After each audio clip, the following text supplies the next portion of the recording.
Herzlich willkommen, schön, dass ihr da seid. Mein Name ist Oliver Schöndube, ich bin Musiktherapeut und Musikpädagoge und möchte euch heute gerne einen Einblick geben in die Möglichkeiten, die die Landesmusikakademie NRW euch gibt, mit Workshops zum Titel Freies Musizieren mit heterogenen Gruppen.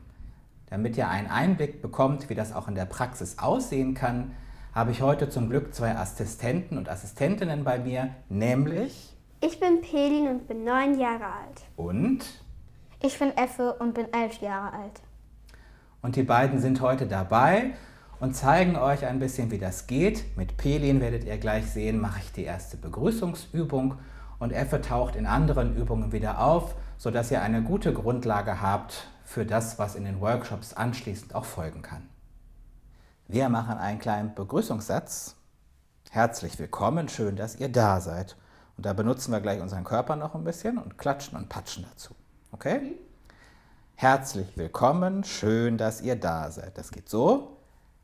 Herzlich willkommen, schön, dass ihr da seid. Super. Gleich nochmal. Herzlich willkommen, schön, dass ihr da seid. Kannst du schon mal mitsprechen? Herzlich willkommen, schön, dass ihr da seid.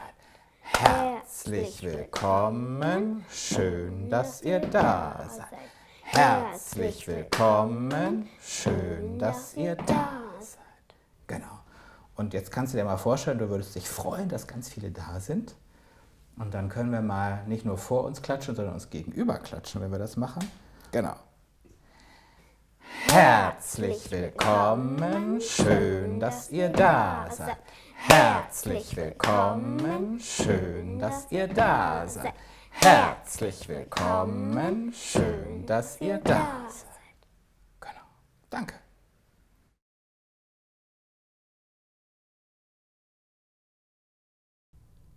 Nachdem wir gerade dieses kurze Begrüßungs- und Willkommensspiel gesehen haben, möchte ich euch ein bisschen genauer erklären, was es mit der Überschrift Freies Musizieren zu tun hat. Dieses Lernvideo soll Grundlage sein für folgende Online-Workshops, in denen ihr ganz konkret Fragen stellen könnt, die ihr aus eurer Praxis mitbringt, wo ihr vielleicht noch Unterstützung braucht, Hilfestellung, wo wir gemeinsam überlegen können, was verändert werden kann, damit es auch zu eurer Gruppe passt und ihr erfolgreich musikalisch arbeiten könnt. Wichtig für mich sind ein paar Grundlagen, zum Beispiel komme ich ja aus der Musiktherapie und eine therapeutische Haltung, die bringe ich natürlich mit. Das heißt für mich aber übersetzt in musikalisches Arbeiten, dass ich zum Beispiel schaue, was ist denn bei den Teilnehmenden, also bei meiner Gruppe schon vorhanden, welche Schätze bringt jeder für sich mit. Jeder hat ja ganz viel Erfahrung in der Musik, selbst wenn du kein Instrument spielst oder deine Gruppe, deine Teilnehmenden, dann haben sie alle eine musikalische Hörerfahrung zum Beispiel und die ist unterschiedlich. Die hat jeder aus seiner Kultur, aus seiner Familie, aus seiner eigenen Biografie. Die gibt es überall. Und da sind mir ein paar Bestandteile ganz wichtig. Wenn wir nämlich Musik machen auf diese Art und Weise, wo nicht die Musik als anspruchsvolles Gut im Mittelpunkt steht, sondern als etwas, das uns in Kommunikation, in Verbindung bringt, dann haben wir zum Beispiel ganz schnell die Möglichkeit, Beziehungen herzustellen. Wir machen gemeinsam Musik, gestalten etwas Gemeinsames, bringen uns gemeinsam auf eine Kommunikationsebene. Wir können, wenn wir das schaffen, einfach deutlich machen, dass wir respektvoll miteinander umgehen, dass wir einander empathisch begegnen und die Möglichkeit haben, voneinander auch zu lernen und etwas einander auszutauschen. Wichtig dafür ist es, dass wir eine gute und angemessene Passung finden. Das heißt, wir brauchen musikalische Übungen und Gelegenheiten, die der Gruppe angemessen sind, die auch der Unterschiedlichkeit der Gruppe angemessen ist. So gibt es ganz viele der Übungen, die wir vorstellen, die für ganz viele Bereiche anwendbar sind und die auch zum Beispiel im Kita-Bereich, in der Schule, in freien Gruppen, mit Jugendlichen, mit Erwachsenen, mit Menschen unterschiedlicher Kulturen. Da gibt es ganz viele Möglichkeiten und viele der Übungen haben deswegen so eine Art Basis, die ich dann eben jeweils zum Beispiel durch mehr Schwierigkeit oder durch Erleichterung, durch andere Instrumente die ich immer angemessen versuche, der Gruppe anzupassen. Es ist zum Beispiel auch so, dass ich bei dieser Arbeit keinen vorgeschlagenen, ganz festen Rahmen habe. Niemand muss etwas, sondern es ist immer ein Angebot. Ich lade ein und sowas gelingt eigentlich nur auf der Basis von Freiwilligkeit. Es ist immer eine Einladung, nochmal zu gucken und vielleicht schaust du dir erstmal etwas an, überlegst, ob du einsteigen magst. Und mit dieser Freiwilligkeit gestaltet sich eigentlich ein Rahmen, der eine Atmosphäre herstellt, wo das oft gut gelingen kann. Dazu gehört auch sowas wie Empowerment, also nochmal zu gucken, jeder kann schon etwas, jeder bringt etwas mit und jeder bringt sich auf seine Weise ein, sodass wir die Musik wirklich als Medium und als Vehikel benutzen können, gemeinschaftliche und soziale und interaktive Erfahrungen zu machen, aber auch musikalisch weiter wachsen zu können. Für den Verlauf des Videos habe ich 3 Schwerpunkte ausgesucht: Rhythmus, Improvisation und Stimme, wo ihr immer einen kleinen Praxiseinblick bekommen könnt, wie das gehen könnte, wie ihr damit arbeiten könnt oder was ich noch darüber denke, werde ich euch in jedem Baustein noch mal etwas genauer erklären. Aber so habt ihr eine erste Idee, wie wir jetzt vorgehen.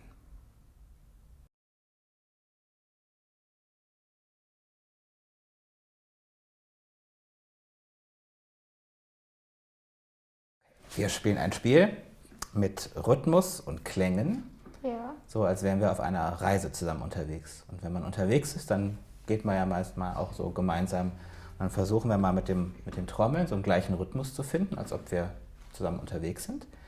Und wenn du eine Pause machen willst von dem Unterwegssein, dann kannst du dir dein Klanginstrument nehmen und dann müssen die anderen beiden das aber auch machen. Als ob man mit dem Auto unterwegs ist und eine Pause macht, dann müssen ja alle Pause machen.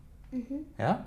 Und wenn wir wieder weiterfahren, dann nimmt sich wieder jeder die Trommel und dann geht es weiter mit dem Rhythmus. Und wer aussteigt sozusagen, das bestimmt jeder selber. Also es gibt keine Regel dafür, sondern jeder macht dann, wenn er möchte. Okay? Nur wir starten mit dem Rhythmus und wir hören vielleicht auch mit dem Rhythmus auf. Dann kann es losgehen.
Ihr dürft selber entscheiden, wann ihr wieder Rhythmus spielen wollt. Ne? Ja. Kann so lange dauern, wie ihr wollt.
Kommen wir zum ersten Baustein des Videos, zum Rhythmus. Gerade habt ihr das Reisespiel gesehen. Das hat sicher mehr Aspekte als nur den Rhythmus, nämlich auch den klanglichen. Aber ich möchte gerne einmal auf den Rhythmus schauen, um ein bisschen dazu erklären, was ich damit meine. Der Rhythmus ist etwas ganz Wichtiges, bietet ganz oft eine Basis für diese Arbeit. Wir alle bringen rhythmische Erfahrung mit. Menschen sind rhythmisch. Wir haben den Rhythmus im Herzschlag, wir haben den Rhythmus im Alltag, in den Jahreszeiten. Wir sind ganz viel strukturiert. Struktur ist das zweite Schlagwort sozusagen, was zum Rhythmus kommt. Es bringt uns in was, wo wir gemeinsam in eine Struktur gehen können, die auch Sicherheit bringt, gerade wenn man mit Menschen arbeitet, die viel von Unsicherheiten betroffen sind, dann ist Struktur ein ganz wichtiger Baustein. Ich kann mit dem Rhythmus ganz leicht differenziert arbeiten. Ich kann nur den Grundpuls spielen und wenn andere schon mehr können, können die auch mehr machen, also können dann kompliziertere Rhythmen dazu. Das lässt sich ganz leicht zusammenbauen und viel leichter als Harmonien sich vielleicht zusammenbauen lassen, sodass weniger letztendlich auch mehr ist. Also ich kann mit wenigem ganz viel erreichen.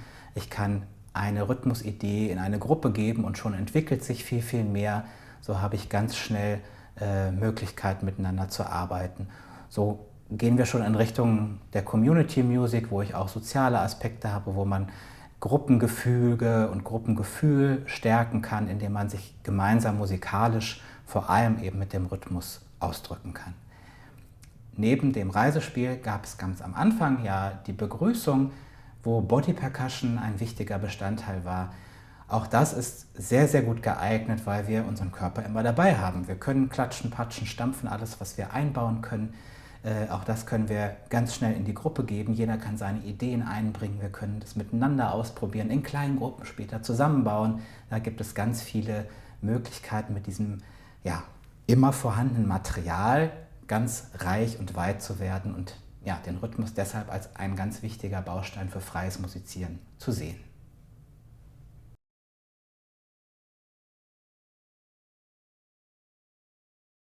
Wir machen noch ein Spiel, wo wir diese Felder brauchen, die ich hier aufgeklebt habe. Das könnten auch Teppiche sein oder was man so hat, aber jetzt haben wir das hier aufgeklebt. Und das ist ein bisschen wie so ein Beet im Garten, denn gleich wächst in jedem Beet eine andere Pflanze oder bei uns ein anderes Instrument. Damit fangen wir mal an und ihr sucht euch mal jeder 2 Instrumente und legt die in eins der Felder. Das könnt ihr mal direkt machen.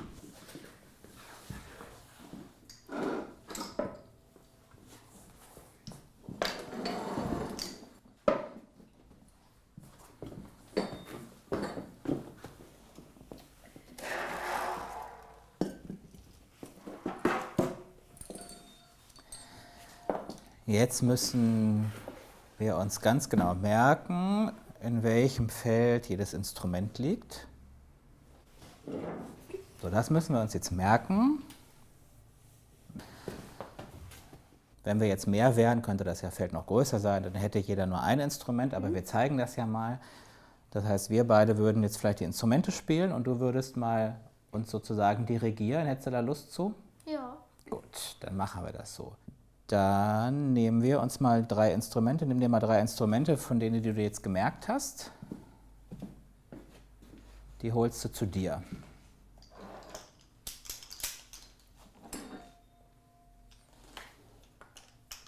Dann nehme ich die anderen 3. Und du kannst jetzt gleich das Feld beackern. Du gehst hier rein und da, wo du stehst, das Instrument muss spielen. Das heißt, wir müssen jetzt ganz gut aufpassen, wo du hingehst.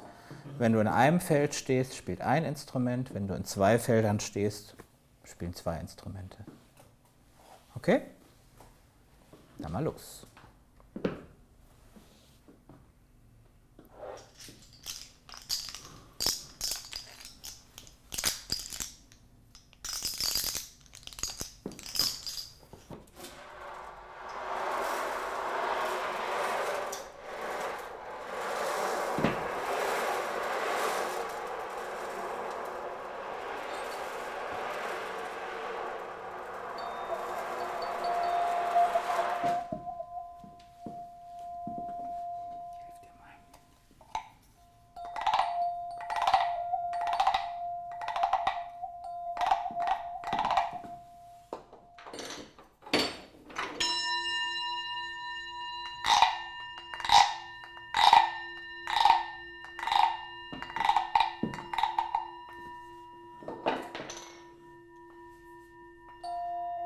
Darfst auch versuchen, ein bisschen schneller zu sein, dann müssen wir besser aufpassen.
Ein letztes vielleicht. Dann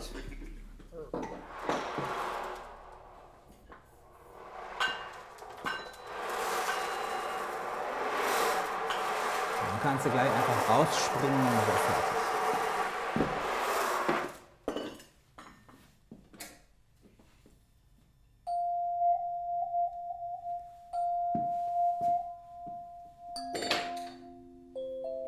Wenn du aus dem Spielfeld rausspringst, dann ist das Spiel vorbei.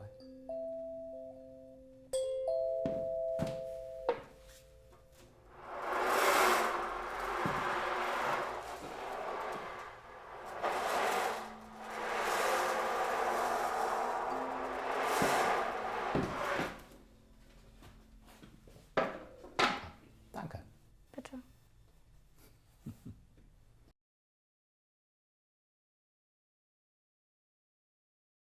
Kommen wir zum nächsten Baustein, Improvisation. Gerade habt ihr das Spiel gesehen mit den Kästchen auf dem Boden, wo die Kinder hin und her oder wo Effe hin und her gesprungen ist und wir anderen beiden Musik dazu gemacht haben.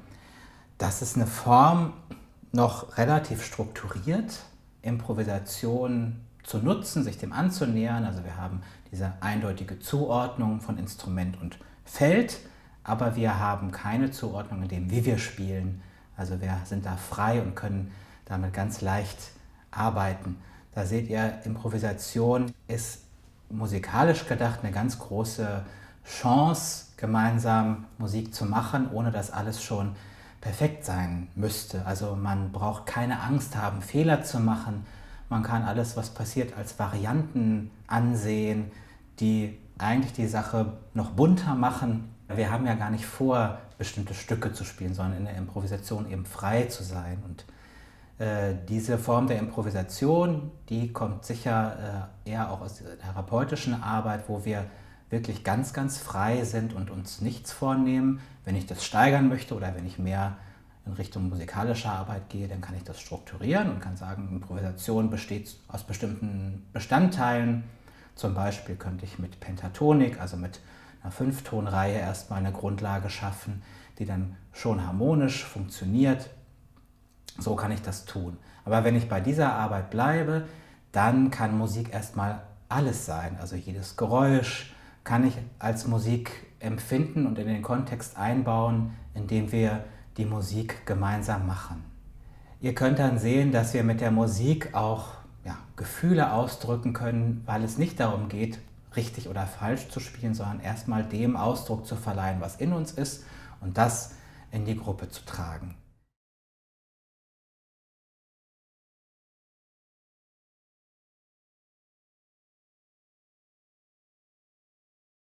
Ihr könnt das gleich nochmal sehen in einem anderen kleinen Spiel, nämlich dem Spiel von Regen und Sonne. Gut, wir spielen ein Spiel, das hat mit dem Wetter zu tun. Und es gibt zwei Sachen vom Wetter. Einmal so, wie es vielleicht draußen gerade ist, es regnet, das sind unsere Trommeln. Und wir haben die Sonne in der Mitte. Und wir fangen gemeinsam mit dem Regen an. Und wenn einer von euch Lust hat, mal die Sonne zu spielen, dann kannst du das machen und dann muss der Regen aber aufhören. Und den Regenbogen gibt es eigentlich, den haben wir schon mal überlegt, aber den kann man nicht so gut spielen. Deswegen spielen wir einfach jetzt die Sonne oder den Regen. Ja? Und der Regen, den dürft ihr spielen, wie ihr wollt. Mal leise, mal laut, so wie Regen eben ist. Der ist ja auch immer unterschiedlich. Okay? Dann starten wir.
Was ihr eben gerade gesehen habt, war der Wechsel zwischen Regen und Sonne, also zwischen auch einer Möglichkeit, ganz leicht in ein improvisiertes Spiel zu kommen, indem wir erstmal mit den Trommeln experimentieren, indem wir Möglichkeiten finden, zu dem inneren Bild von Regen zu spielen. Und dann gibt es den anderen Teil, nämlich den der Sonne, die in der Mitte ist. Wir waren jetzt nur zu dritt. Das ging ja auch ganz wunderbar in einer großen Gruppe, in einem großen Kreis, wo dann ein schönes Sonneninstrument in der Mitte steht und alle mit den Trommeln oder mit rhythmischen Instrumenten außen stehen und wir in diese Dynamik gehen können, dass der Regen da ist, dass die Sonne kommt, wir dann plötzlich Stopp machen oder was passiert denn, wenn der Regenbogen kommt, wie klingt das dann? Also ganz viel in freies, wirklich eher emotional und atmosphärisches Spiel zu gehen. So kann Improvisation ganz einfach gelingen und möchte ich euch anregen, euch das zu trauen. Improvisation klingt manchmal so nach ganz viel, aber mit eben ganz wenig, wie wir das auch schon bei dem Rhythmusbaustein hatten, ganz wenig kann zu ganz schönen Ergebnissen führen.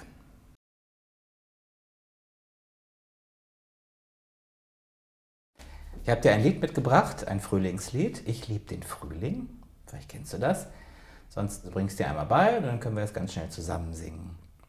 Und meine Idee ist, dass wir nachher nicht nur singen, sondern auch unsere Hände benutzen und dazu die Gebärdensprache benutzen. Dann können nämlich alle, die vielleicht noch nicht so gut sprechen können oder die das brauchen, nochmal die Gebärdensprache gemeinsam. Und es sieht auch ganz schön aus, ehrlich gesagt, wenn wir dann alle da, ne? Stell dir vor, da sind ganz viele und machen die Gebärden. Sieht super aus. Also das Lied geht so. Ich lieb den Frühling, ich lieb den Sonnenschein, wann wird es endlich mal wieder wärmer sein? Schnee, Eis und Kälte müssen bald vergehen. Dum-di-da-di, dum-di-da-di, dum-di-da-di, dum-di-da-di, ich lieb den Frühling. Und dann geht's weiter, wieder von vorne los. Das probieren wir mal aus, noch ohne die Hände. Erstmal singen wir es. Ich lieb den Frühling, ich lieb den Sonnenschein, wann wird es endlich mal wieder wärmer sein? Schnee, Eis und Kälte müssen bald vergehen. Dum-di-da-di, dum-di-da-di, dum-di-da-di, dum-di-da-di, ich lieb den Frühling, ich lieb den Sonnenschein, wann wird es endlich mal wieder wärmer sein? Schnee, Eis und Kälte müssen bald vergehen. Dum-di-da-di, dum-di-da-di, dum-di-da-di, dum-di-da. Genau. Und jetzt bauen wir gleich die Gebärden ein und versuchen das zusammenzusetzen. Okay? Ich lieb den Frühling. So geht's los.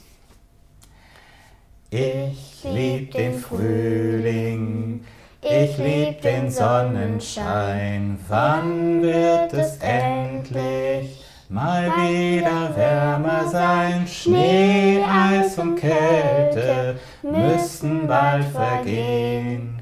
Dum di da di dum di da di dum di da di dum di da di. Ich lieb den Frühling, ich lieb den Sonnenschein. Wann wird es endlich mal wieder wärmer sein? Schnee, Eis und Kälte müssen bald vergehen. Genau, super. Jetzt würde ich vorschlagen, wir probieren nochmal die englische Strophe. Da gibt es das Lied nämlich auch und das kennen vielleicht noch mehr. Da sind aber die Gebärden ein bisschen anders. Das ist ein anderer Text. I like the flowers. Ich mag die Blumen. Das ist genauso ähnlich wie im Deutschen. I like the daffodils. Ich mag die Narzissen. Das ist so eine Blumenart, die sieht so aus. Kennst du vielleicht, ne? So gelbe Osterglocken? Ja. Genau. I like the mountains. Ich mag die Berge. I like the rolling hills. Ich mag die Hügel, die sanften Hügel. I like the fireplace. Ich mag den Kamin, wenn das Licht langsam weniger wird oder when the light is low, wenn das Licht so dunkel ist, wenn es so abends ist und man am Feuer sitzt. Das können wir mal ausprobieren, nur mit den Gebärden vielleicht erstmal. I like the flowers. I like the daffodils. I like the mountains. I like the rolling hills. I like the fireplace when the light is low. Und dann kommt wieder dumm, di da, di, dumm, di da, di. Sollen wir das gleich zusammen probieren? Das ist ganz schön schwierig, ne? Plötzlich Englisch und andere Gebärden. Wir können es ja einmal singen. Wir singen es einmal, nur auf Englisch und dann machen wir die Gebärden dazu. I like the flowers. I like the daffodils. I like the mountains. I like the rolling hills. I like the fireplace when the light is low. Dum di da di dum di da di dum di da di dum di da di. I like the flowers. I like the daffodils. I like the mountains. I like the rolling hills. I like the fireplace when the light is low. Dum di da di dum di da di dum di da di dum di da di. I like the flowers. I like the daffodils. I like the mountains. I like the rolling hills. I like the fireplace when the light is low. Dum di da di dum di da di dum di da di dum di da di. I like the flowers. I like the daffodils. I like the mountains. I like the rolling hills. I like the fireplace when the light is low. Dum di da di dum di da di dum di da di dum di da di dum. Jetzt möchte ich euch gern zum dritten Baustein noch ein paar Gedanken mitgeben, nämlich zum Baustein Stimme. Ihr habt gerade das Lied gesehen, das ich mit Pelin gesungen habe, auf Deutsch und auf Englisch. Und wir haben auch noch die Gebärdensprache dazu genommen, also noch eine weitere Möglichkeit, inklusiv zu denken, also noch eine weitere Sprache zu benutzen, aber auch nochmal das Lied deutlich in den Körper zu holen, zu verkörpern. Das kann auch einen choreografischen Aspekt haben und ich habe ganz schnell eine Möglichkeit, auch wenn jemand noch nicht die Sprache sozusagen kann, in der das Lied stattfindet, auch die Gebärden mitzumachen und schon so in die Gemeinschaftlichkeit des Singens zu kommen. Denn ein großer Teil des Singens ist, dass es Freude macht, dass es Gemeinschaft hat, dass wir miteinander was tun, uns auch so gemeinsam stärken können. Da gibt es ja auch ganz viele Untersuchungen zu, dass zum Beispiel Singen im Chor, Leute, die im Chor singen, auch diesen Teil immer hervorheben, dass dieses Gemeinsame einen ganz wichtigen Bestandteil auch des eigenen Wohlbefindens hat zum Beispiel. Die Stimme eignet sich ganz besonders gut, weil sie jeder hat. Sie ist immer dabei, wir müssen überhaupt nichts mitbringen, wir können immer direkt anfangen. Wir können die Stimme